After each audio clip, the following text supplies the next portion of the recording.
मुझे पता है तुम थके हुए हो, गुस्सा है, कुछ काम नहीं हो रहा है और तुमने सोचा होगा एक बार ट्राई कर लो। नशा, सिगरेट, यही तो लोग चाहते हैं। ये सिस्टम चाहता है कि तुम हार जाओ, पर हार मत जाना यार, तुम इससे बेहतर हो, मैं जानता हूँ। और एक सच कहूं, मेरे पास उत्तर नहीं है, पर एक बात पक्की है, यह कोई ब्लेम गेम नहीं है, यह समस्या सबकी है और किसी की नहीं।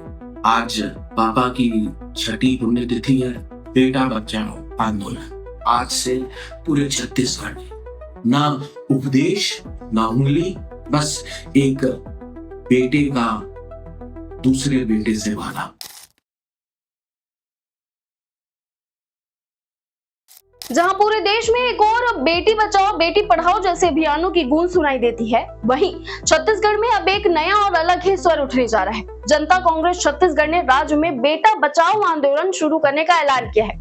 यह अभियान 14 जून से प्रदेश भर में जन जागरण के रूप में शुरू किया जाएगा। लेकिन सबसे बड़ा सवाल यही उठता है कि आखिर बेटा बचाओ जैसे आंदोलन की जरूरत क्यों पड़ी? क्या प्रदेश के हालात इतने गंभीर हो गए हैं कि अब युवाओं को बचाने के लिए अलग से एक बड़ा जन आंदोलन खड़ा करना पड़ रहा है? समझेंगे इस वीडियो में। पार्टी नेता अमित जोगी ने सोशल मीडिया पर इस अभियान को लेकर विस्तार से जानकारी साझा की है। उनके मुताबिक यह आंदोलन युवाओं के बीच बढ़ती बेरोजगारी, मानसिक तनाव, नशे की बढ़ती लत और अपराध की घटनाओं के खिलाफ एक सामाजिक चेतना का प्रयास है। मैं भी कभी एक खोया हुआ बेटा था। पापा को गए अब 6 साल हो गए और इन 6 सालों में मैंने वो अंधेरा देखा है, निराशा, अकेलापन। और एक बात मैं सीधे तुमसे कह रहा हूं, तुम ये देख रहे हो, मुझे पता है तुम थके हुए हो, गुस्सा है, कुछ काम नहीं हो रहा है और तुमने सोचा होगा एक बार ट्राई कर लो। नशा, सिगरेट, बोतल, स्टॉप, यही तो लोग चाहते हैं। ये सिस्टम चाहता है कि तुम हार जाओ, पर हार मत जाना यार, सिस्टम को जीतने मत देना, तुम इससे बेहतर हो, मैं जानता हूं। और एक सच कहूं, मेरे पास उत्तर नहीं है, पर एक बात पक्की है, यह कोई ब्लेम गेम नहीं है, यह समस्या सबकी है और किसी की नहीं। पापा होते तो कुछ करते, पापा नहीं है तो उनका ये बेटा करेगा। आज पापा की छठी पुण्यतिथि है। बेटा बचाओ आंदोलन आज से पूरे छत्तीसगढ़ में, और मुझे आपकी जरूरत है।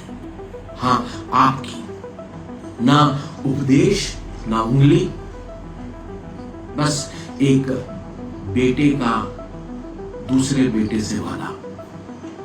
नशे को ना, यही है असली चीज। उन्होंने इसे किसी राजनीतिक एजेंडे के बजाय एक समाज की चिंता बताया है। अभियान के तहत प्रदेश भर में चौपाल कार्यक्रम आयोजित किए जाएंगे, जिनकी रूपरेखा पहले ही तैयार की जा चुकी है। इस आंदोलन की शुरुआत 14 जून को रायपुर ग्रामीण विधानसभा क्षेत्र के अमलीडीह गांव से होगी। इसके बाद इसे धीरे धीरे राज्य के सभी 5 संभागों तक फैलाने की योजना है। पार्टी का दावा है कि अगले 1 महीने के भीतर यह अभियान रायपुर, बिलासपुर, भिलाई, कोटा, जामुल, राजनांदगांव, डोंगरगढ़, भाटापारा और सत्ती जैसे कई क्षेत्रों तक पहुंच जाएगा। इन चौपालों के जरिए युवाओं से जुड़े मुद्दों को सीधे ग्रामीण और शहरी स्तर तक ले जाने की कोशिश होगी। अमित जोगी का कहना है कि बेरोजगारी, अवसाद, नशा और अपराध एक दूसरे से जुड़ी जहरीली श्रृंखला बन चुके हैं। उनका मानना है कि अगर इस श्रृंखला की एक भी कड़ी को तोड़ा जाए तो युवाओं का भविष्य सुधारा जा सकता है। अब राजनीतिक हलकों में इस बात पर भी चर्चा तेज हो गई है कि क्या यह सिर्फ एक सामाजिक जागरूकता अभियान है या इसके पीछे कोई बड़ा राजनीतिक संदेश भी छिपा है, क्योंकि छत्तीसगढ़ की राजनीति में ऐसे आंदोलनों का असर अक्सर चुनावी समीकरणों पर भी देखने को मिलता है। अब देखना ये होगा कि बेटा बचाओ आंदोलन वास्तव में युवाओं के जीवन में बदलाव लाता है या फिर ये सिर्फ एक राजनीतिक बहस बनकर रह जाता है। आपको क्या लगता है, बेटा बचाओ आंदोलन पर आपकी क्या राय है? कमेंट सेक्शन में जरूर बताएं और ऐसे ही पॉलिटिकल अपडेट्स के लिए वेब छत्तीसगढ़ को सब्सक्राइब करना ना भूलें।